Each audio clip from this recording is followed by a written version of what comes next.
reclamação sobre a arbitragem, ela recai sobre uma coisa ruim. Quando o Magrício pega e joga esses R$2 aí... A notícia é ele tem uma nota de R$2. Então, ele toca essa nota no árbitro. Cara, o Meneghetti ontem foi talentoso quando diz assim, quem tem que pagar a profissionalização dos árbitros é Corinthians e Flamengo, porque apitam pra eles. Antes a gente dava discurso aqui CSA porque... pode entrar nesse rateio aí também. Não, mas é que depende, Meneghetti. Tá. Depende, Meneghetti. Sabe o que mais irrita? É que teve um momento que esse árbitro pensou, vocês acham que ele faria isso em São Paulo? Óbvio que não. Sabe o que ele pensou? Óbvio que não. 44, gol do Grêmio? Que gol do Grêmio? Nada. Vai lá no VAR, e não vou dar Se igual. é o Flamengo, Ele era não tá gol nem do aí. Flamengo. Ele tinha do... Nação flamenguista, a imprensa gaúcha, né? Aí soltou o verbo, né? Depois da eliminação, né, do Grêmio pela Copa do Brasil, eu volto sempre a dizer, o Grêmio hoje tem uma das piores equipes do futebol brasileiro, pessoal. Não se reforçou, não trouxe jogador de qualidade, né? E a gente sempre alertava aqui no Campeonato Gaúcho, né? Sempre alertando, né? Mas os gaúchos aí soltaram o verbo, né? Contra os árbitros, né? Eles, na visão deles, não são de todos. Talvez aquele lance fosse contra o Flamengo, não era pênalti, não ia anular o gol, né? Eu não sei, né? Porque ultimamente, pessoal, a gente tem que ser bem sincero, bem realista. Pra mim, não foi nada. Lance normal, lance casual. Mas será que realmente foi prejudicado porque queriam prejudicar o Grêmio? Não, pessoal. Vamos esquecer isso. Prejudicou o Grêmio porque é fraco os árbitros. Simplesmente isso. Os caras são fracos, né? Quando você pensa que é um cara que vai ter uma carreira brilhante, tá aí, o cara faz um negócio desse aí. São fracos, são fracos e são fracos. Essa é uma realidade do futebol brasileiro, né? Quem pode salvar? Só Deus. Só Deus, pessoal. Mas os gremistas aí estão revoltados, estão indignados, soltaram o verbo e soltaram com razão, né? Só acho que o Flamengo não tem nada a ver com isso, né, pessoal? Pelo contrário, o Flamengo ultimamente tem sido muito prejudicado pelos atos, né? Mas é todo futebol brasileiro. Quem é o time aí de um futebol brasileiro que não é prejudicado pelos atos, né? Eu acho que é todos. Vamos ver o que foi que a imprensa gaúcha falou aí. Créditos ao vídeo, né? Debate Raiz, link na descrição. Final do vídeo deixa a minha opinião. Vamos lá. Apresenta esse Grêmio como candidato muito forte ao rebaixamento. Porque se a gente se agarrar neste momento ao tempo que falta, mas tem times que são piores do que o Grêmio. Não, neste momento o Bagé tem razão. Não tem nenhum time que seja pior que o Grêmio entre os que disputam grandes competições no futebol brasileiro. Nenhum time é pior do que o Grêmio. E poderia ainda a gente estar justificando pela chegada de um novo treinador e um processo que vai ser um pouco mais lento. O Grêmio não evoluiu nada em relação à época do Quinteiros. O Grêmio não apresenta o futebol 1 milímetro melhor do que apresentava na época do Quinteiros. Os problemas são rigorosamente os mesmos, talvez com uma organização um pouco diferente pelo Mano Menezes, por maneira diferente de jogar do Quinteiros, mas o resultado prático é zero. O Grêmio não conseguiu fazer um gol no CSA durante 90 minutos jogando na arena. O Grêmio não ganhou nenhum jogo da Copa do Brasil, pegando 3 adversários abaixo da linha mínima e razoável do futebol brasileiro. O momento é realmente preocupante para os gremistas. Eu acho que o Grêmio se apresenta definitivamente como um dos candidatos ao rebaixamento do Campeonato Brasileiro. JB. A eliminação foi justa. Eu vou falar sobre a arbitragem, mas o Grêmio mereceu cair. Eu sei que futebol não é necessariamente um esporte merecimento, mas eu concordo com o Baldasso quando ele disse que não evoluiu. E o avanço, para mim, regrediu. O Grêmio tinha uma forma de jogar com o Quinteiros ruim. E o Quinteiros tinha que ser demitido, tá? Ele perdeu os jogadores e tudo mais. Era uma forma ruim de jogar futebol. Que era o zagueiro, não era nem zagueiro armador, era zagueiro lançador pro ponta para tentar um contra-ataque sair numa jogada. Qual é a forma de jogar do Mano? Qual é a maneira, o jeito de jogar? A gente lembrar, o Renato tinha posse de bola, o Filipão jogava com aquela característica dele, mas eu tenho esse técnico que ele joga na transição. Qual é o jeito de jogar? Qual é o esquema tático do Grêmio? Qual é o time titular, no mínimo uma base de time titular? Ninguém tem. O Grêmio não tem. O Mano vai alegar, com razão, que ele não teve tempo para treinar. E a gente vai ficar andando atrás do rabo nessa situação aqui, dizendo, olha, não joga bem porque não tem tempo para treinar, não treina porque não joga bem, e aí vai nessa situação. Mas o resultado prático é essa. O Grêmio fora pro CSA, o Grêmio caiu sem conseguir vencer nenhuma das suas 4 partidas, num futebol que a gente olha e diz assim, cara, Será que todo mundo desaprendeu? Desculpa, eu não vou acreditar que o Monsalve, que encantou todo mundo, a gente tava falando em proposta para a Europa para ele simplesmente não quer mais jogar futebol. O Bright White, o Bright White era o espírito da coisa boa no Grêmio, o cara que saía para jogar, que a gente dizia, olha, tá fazendo tanto quanto o Soares. Será que esse cara parou? Até o Kike Oliveira, daqui a pouco era a solução. Não tá sendo. O Wagner Leonardo, o Bagé com razão criticou ele porque ele tá afundando junto, mas ele chegou aqui impressionando. Opa, peraí, se todo mundo tá afundando, tem alguma coisa no trabalho. E aí isso cai sobre o Mano Menezes. O Mano não tá conseguindo organizar as peças. Lembra quando eu brinquei dizendo, olha, o melhor reforço pro Grêmio era o Mano tentar achar as peças no cubo mágico. Porque, na boa, o Mano tá falando de reforços na entrevista, ele vai trazer reforços, mas vocês acham que é tão simples assim? Não, bota um bom zagueiro pela direita, bota um outro meio-campista como pediu o treinador, substitui se o centroavante não tá rendendo e as coisas vão acontecer. Não, tu podia botar o Éder Militão, no meio-campo o Tony Kroos, desaposenta ele, coloca, as coisas não vão acontecer, o Grêmio não é um time. Enquanto o Grêmio não for um time, todo mundo vai ir mal e vão acontecer coisas desse tipo. E aí é óbvio, a torcida acaba indo muito pro Matheus Candança, que foi o que ele é. O Matheus Candança, árbitro da partida, faz essas atrocidades há muito tempo no futebol paulista, agora sobrou pro Grêmio e de alguma maneira o pessoal pode acabar desfocando para esse lado. Mas a real é que, na minha visão, o Grêmio não tem nada o que reclamar. 4 partidas. São Raimundo, Atlético, 2 contra o CSA. Nenhuma vitória. Bota a viola no saco e segue a tua vida. Eu só discordo, JB, da tua tese, longa tese, como todos aqui que fizeram longas teses, eu vou fazer uma agora, da questão de que o Grêmio não tem esquema tático. Eu acho que o esquema tático tem, é que ele não funciona. Eu só discordo disso. Eu acho que tem o esquema. Eu olho pro Mano, time do Mano, como eu olhava pro do Quinteiros, a gente consegue desenhar taticamente o time. Só que não funciona. Ele não tem um padrão. O São Paulo jogou de um jeito, agora jogou de outro. Lá foi uma circunstância, né? Ontem ele liberou. Mas isso também, que bom, né? Que não é ortodoxo. Nós criticávamos o Quinteiros que só tinha um jeito de jogar, que era o balão, a bola em diagonal. O Mano tem um esquema que ontem ele liberou mais o Marlon. Então, assim, eu acho que tem um esquema, é que não tá funcionando. E aí o que eu quero desenvolver, ele é a partir do jogo, a gente vai falar da arbitragem em seguida, é a partir do jogo. Eu fiquei muito preocupado com as entrevistas, quer dizer, o presidente Alberto Guerra não teve nem a coragem de dar uma entrevista. Puxa vida, presidente Guerra, o Grêmio é eliminado de uma competição da qual ele é pentacampeão em casa para um time da Série C. E o senhor não tem o respeito com o seu torcedor de responder as perguntas da imprensa. Não é para falar para o canal do Bagé, para a Rádio Gaúcha, Bandeirantes, Grenal, Guaíba, os outros canais identificados, Pachola, Imortal e outros tantos. Não é para esse que o senhor fala. O senhor usa estes como veículo de comunicação para a torcida. O senhor não tem alguém para lhe aconselhar na área de comunicação? Não era. Se quisesse fazer um pronunciamento, então que fizesse lá no Morumbi, em São Paulo. Tá bem, o Grêmio perdeu um jogo. Perder para o São Paulo é normal, para Internacional ou para Grêmio. Lá teve o episódio da arbitragem, o senhor lá poderia ter feito um pronunciamento, que não me agrada muito este conceito do pronunciamento, né? Eu acho que ele não é respeitoso nem com a imprensa e nem com a torcida. Mas ontem o senhor não teve coragem de responder à imprensa, por quê? Porque esta pipocada, que de fato é a sua cara, né? De fato é a sua atitude, é o seu comportamento no exercício do cargo. Nunca no CPF, nunca na pessoa Alberto Guerra, o presidente Guerra. O presidente Alberto Guerra, este não tem coragem no exercício do cargo. Ontem tinha que responder as perguntas. O Grêmio foi eliminado da Copa do Brasil, o Grêmio perdeu quase 4 milhões, mas mais do que isso, o Grêmio jogou fora a esperança do seu torcedor. O Grêmio reduziu de tamanho ontem, presidente Alberto Guerra. O senhor tinha a obrigação, isso é legal ganhar a eleição, né? É legal, festa no pátio, ganha a eleição, faz um discurso, foto com a família, é tudo lindo, é insensado, o ego vai lá em cima, a vaidade fica massageada. Há responsabilidades intrínsecas ao cargo, há deveres também. E o presidente Alberto Guerra parece não ter compreendido isso com quase 3 anos de gestão, quase 3 anos de mandato. Tinha a obrigação ontem de conversar com o torcedor via imprensa e não apenas fazer o pronunciamento, que eu acho legítimo, acho necessário. Poderia ser mais epidérmico, poderia ser mais sanguíneo, como o futebol exige. Às vezes no futebol, presidente, para quem exerce um cargo como esse, para quem é treinador ou é jogador, não dá para ser tão educadinho.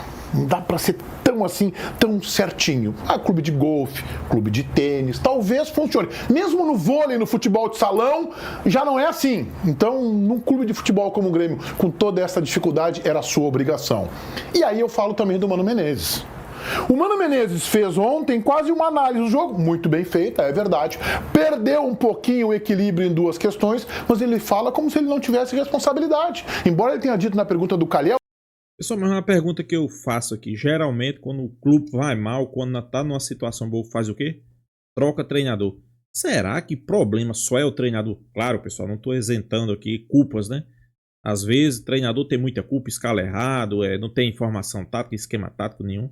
Mas será que é só treinador? Será que não é um fraco elenco do Grêmio? Será? Não... Fica a pergunta aí no ar, né? Para encerrar a pergunta, né? Para encerrar ali a resposta. Sim, a resposta é minha. É óbvio, é claro que é dele. Mas o jeito que o Mano fala é assim, é a parte. Ele está analisando o Grêmio à distância. Não, nós temos que fazer isso, temos que fazer... Então faz. 9 jogos. Não são mais 3 jogos. Resultados piores que o antecessor. Piores. Rendimento, talvez a gente possa olhar o desempenho do Grêmio, acho melhor. Eu gosto mais de ver o Grêmio do Mano Menezes jogar do que o Grêmio do Quinteiros. Gosto mais da combinação de jogada, ainda que o Grêmio não seja um time eficaz, mas tá na hora de agir. Não dá para esperar julho. Pode ser tarde. Até lá o Grêmio pode estar inviabilizado no Campeonato Brasileiro de tal ordem que em vez de 13 mil torcedores na arena, o Grêmio terá 3. Então, fiquei muito preocupado com a falta de coragem do presidente Alberto Guerra para ontem exercer a sua função de presidente e dar as explicações necessárias. O Grêmio foi eliminado. O Mano Menezes e o Guerra não entenderam a dimensão do que aconteceu ontem. Para eles, o Grêmio perdeu um jogo ou empatou o jogo com um time pequeno. Não. O Grêmio foi eliminado da Copa do Brasil, gente. Não se pode andar de mãos dadas com isso, ser conivente e transformar isso em algo normal. O Grêmio está normalizando um fiasco. Perdeu, empatamos com o CSA, mas fomos roubados e tal. E vida que segue. Na Copa do Brasil não segue mais. Aí não segue mais. Não, e isso impacta diretamente no orçamento do clube. Impacta diretamente. O que eu passei rapidamente quando estava falando ali na abertura, se a gente pegasse e soubesse os adversários no começo do ano, na reunião lá dos notáveis do Conselho de Administração do Grêmio, e os caras dissessem assim, nós vamos ter pela frente aí o São Raimundo de Roraima, vamos ter pela frente o Atlético e depois tem 2 jogos com o CSA. E detalhe, CSA tá na Série C, mas o segundo jogo, o melhor do CSA, o camisa 10, não vai jogar. E detalhe, é na nossa casa o último jogo. O cara diz, não, então vamos aumentar isso aí. Esses 3 aí, depois a gente vê o que a gente pega, mas esses 3 aí tá na faixa. Eu concordo contigo nesse ponto, sabe? Por mais que seja necessário, e eu também fiquei muito irritado com essa questão da arbitragem e tudo mais, porque é uma recorrência, mas não dá pra tirar do contexto que ontem era jogo pra gente ter amassado o CSA e ter colocado o CSA no lugar do CSA. Por mais que fosse, eu não entro nem nessa de, como diz o JB, que ele tá nessa agora, eu fico imaginando o Mano Menezes com um cubo mágico na mão. Toda vez que ele fala isso, tá o Mano. Não mais cubo mágico. Só que por mais que não tivesse esse clique no jogo de ontem, JB, o Grêmio tinha que ter produzido muito mais que o CSA. O Grêmio não, mas eu acho que é uma coisa mais grave. Se a gente parar pra pensar, o que foi chance clara de gol construída pelo Grêmio no jogo? Foi muito pouco. A bola na trave não é uma chance clara de gol. Não. Sim, não. E outra coisa, o chute fora da área, a bola sobra. Mas é a coisa mais clara. Não, a bola que entrou na... Não. É que é mais grave, eu acho. O cabeceio do Wagner na área. Eu acho que o lance do Arezo, meio de lado, assim, mas... No segundo tempo, o lance que o Arezo pega e dá um tapa na bola. Pode ser. Mas o Meneghetti também lembrou uma coisa do Mano. O Mano começou a dar... Eu falei, não, ele não vai por esse caminho aqui. Eu tava ouvindo ontem a jornada do Bagé, o Bagé reagindo à entrevista do Mano. Aí o Mano começa, 77% de posse de bola, 26 finalizações. Eu falei, não, ele não vai aqui... Gente, transformar que o Grêmio foi bem no jogo. Não me faça isso. É o CSA. E até a reclamação sobre a arbitragem, ela recai sobre uma coisa ruim. Quando o Magrício pega e joga esses R$2 aí... A notícia é ele ter uma nota de R$2 no bolso, né? Aliás, eu tô precisando, se alguém achou essa nota. Aí ele pega e toca essa nota no árbitro. Cara, o Meneghetti ontem foi talentoso quando diz assim, quem tem que pagar a profissionalização dos árbitros é Corinthians e Flamengo, porque apitam pra eles. Antes a gente dava discurso aqui o CSA pode entrar nesse rateio aí também. Não, mas é que depende, Meneghetti.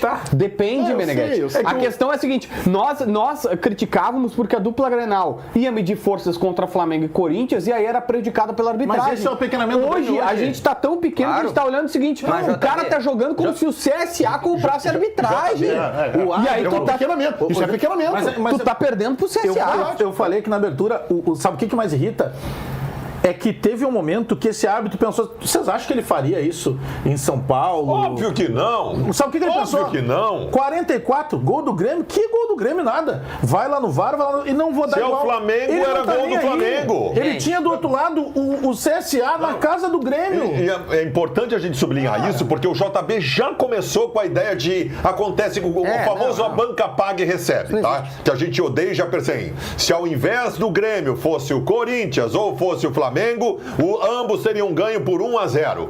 Tá? Vamos deixar bem claro isso, porque está acontecendo em todos os jogos. Ontem foi contra o Grêmio, domingo foi contra o Inter, sábado foi contra o Grêmio, e assim sucessivamente vai acontecendo, enquanto a gente não vê um erro que prejudique Flamengo, Corinthians, Palmeiras e São Paulo no futebol brasileiro. Mas tem uma coisa assim, ó, eu sei que a gente vai falar da arbitragem, eu sei que é fundamental que a gente fale, o Grêmio tem sido roubado há muito tempo, né? A gente pode elencar aqui no mínimo, como o Grêmio já fez, 8 lances nessa temporada. A gente foi roubado e ganhou. Isso, tem do ano passado. Só que tem uma coisa muito importante que a gente não pode deixar passar, que o Baldasso tangenciou aqui na manifestação dele. O Grêmio fez de tudo contra o CSA e não fez um gol. Exatamente. O Grêmio fez de tudo. De tudo. 4 atacantes, os 2 zagueiros canhotos que tanto Eu a acho gente que foi o queria. jogo que mais teve vontade do comando do mano. Sem dúvida. É isso que preocupa. O limite, o Grêmio ontem chegou ao seu teto do que pode fazer. Contra o Teve um CSA, momento, o e que não pode ganhou. fazer é aquilo. Teve um momento, Isso aí é muito perigoso. Sabe uma coisa que te dá medo? Ontem a gente faz, como faz lá no canal do Baldasso também, a gente tem as notas ali. E nos últimos jogos, um dos melhores jogadores em campo, em utilidade do Grêmio, é o Dodi. Exatamente. Senhores, não dá. O Dodi virou o melhor jogador. Hoje o melhor jogador do Grêmio é o Dodi. O que fez o técnico do CSA? Ele deu uma envolvida lá no Bright White, porque, cara, se tem uma coisa que é difícil tu marcar consulta no hospital, mas marcar o Monsalve é uma barbada. Ele foi lá, inutilizou o Monsalve e deixou o jogo pro Dodi. Pô, ele conhece, porque é só tu ver o futebol, né? Sim. O Dodi, cara, é um cara sensacional, ele é dedicado, ele é aquele funcionário padrão. Mas ele não é o cara que tem que ser o que vai... Nação. O Grêmio caiu fora aí da Copa do Brasil, né? É um dos maiores campeões, né? Já ficando fora das oitavas, né? Isso aí foi um verdadeiro, podemos dizer, que ninguém estava esperando, né? Mas, pessoal, a gente tem que ter a consciência e saber que o Grêmio hoje é um dos piores times do Campeonato Brasileiro, né? É situação complicada, né? E sobre os árbitros, eu não vejo aqui que sempre é favorecido Flamengo, Palmeiras, São Paulo, Corinthians, não. Não vejo isso. Eu vejo, pessoal, que é fraco. Os árbitros do futebol brasileiro são fracos. O cara consegue errar olhando 10 vezes o mesmo. Ok, quando não tinha VAR, né? No calor, na explosão do jogo, acontecia de marcar um pênalti, não era pênalti, isso aí até passava despercebido. Mas agora os caras têm um VAR, pessoal. Os caras vão lá no VAR, vê o que aconteceu, continua errado. Isso aí que é incrível. Pra mim também não foi falta. Não foi falta do jogador do Grêmio. Gol legal. Gol legal. Isso aí é uma verdade, né? Só quem enxergou falta ali foi o juiz. Até porque o VAR chamou o juiz pra ele ver que... Como se diz assim, olha, porque isso aí não é falta. Só que os caras não falam por quê. É gravado, depois vai ter os caras vão querer ver os áudios do VAR, né? O cara não fala isso, mas a mulher é bem clara, né? Chama ele pra olhar, ele olha e ele consegue ver falta. Aonde não teve, né? Mas eu não culpo, né, os times. Eu culpo os árbitros, né? Primeiro a CBF, né? Que não tem a profissionalização dos árbitros, né? E no futebol que era pra ter, né? Eu não sei se com esse novo presidente que vai assumir, se vamos ter, né? Mas, é como eu disse, é uma vergonha, né? É uma vergonha porque só prejudica, só mancha o futebol brasileiro, né? É uma verdade, né? Agora, como eu disse no início do vídeo, né? Será que o problema é só o árbitro? Estou falando mais nessa eliminação do Grêmio, né? Será que o problema foi só o árbitro? Será que o mau futebol apresentado pelo Grêmio, o problema é só treinador? Que eles trocaram o treinador, né? Achando que era treinador. Será que é, pessoal? Vamos lá. O árbitro teve sua culpa, né? De anular o gol, que foi um gol legal, ok. Mas também não isenta o mau futebol apresentado pelo Grêmio, pessoal. Mau futebol apresentado pelo Grêmio, né? O Grêmio fez uma péssima partida. Não conseguiu vencer uma partida da Copa do Brasil, pessoal. Para vocês terem ideia, né? Aí eu pergunto, é culpa só do treinador? O treinador tem sua culpa. Não vou isentar aqui a culpa de Mano Menezes. Tem sua culpa para não conseguir desenvolver um bom futebol, escalar errado, não ter um padrão de jogo, uma formação tática, ok. Mas, pessoal, 80% da culpa é dos jogadores. Você não tem um elenco qualificado na mão. Ok. A gente assume, Mano, talvez não seja um dos melhores treinadores do planeta, né? Mas ele tem um elenco qualificado na mão para conseguir desenvolver o que ele quer? Será que ele tem um elenco na mão? Não tem, pessoal. E eu sempre dizia aqui, Internacional e Grêmio, não se iluda com o Campeonato Gaúcho. E foi os dois que chegou à final, né? Não se iluda com o Campeonato Gaúcho. Campeonato estadual não serve de base. Tá aí. O Grêmio na berlinda, né? Podemos dizer assim. Na berlinda, né? O Internacional não tá numa situação boa também. E o que dizer, né? O que é que vem pela frente, né? O que a gente pode dizer é que não se apegue que é os árbitros que tá prejudicando. Como o Flamengo às vezes também é prejudicado, né? A mídia aí falando que o Flamengo é sempre favorecido. Não, pessoal. Não vejo isso. O Flamengo é favorecido num jogo, no outro é prejudicado. O Grêmio é prejudicado num jogo, no outro é favorecido. É porque os árbitros são fracos, né? Infelizmente o futebol brasileiro é isso, né? Mas vamos torcer que melhore, né? Porque passa credibilidade para o futebol, né? Vamos torcer que melhore, mas o Grêmio, para mim, tô como o Baldaço aí. É forte candidato ir para a segunda divisão. Então é isso, pessoal. Deixa a sua opinião, se inscreva aí no canal Fla News e até a próxima, pessoal.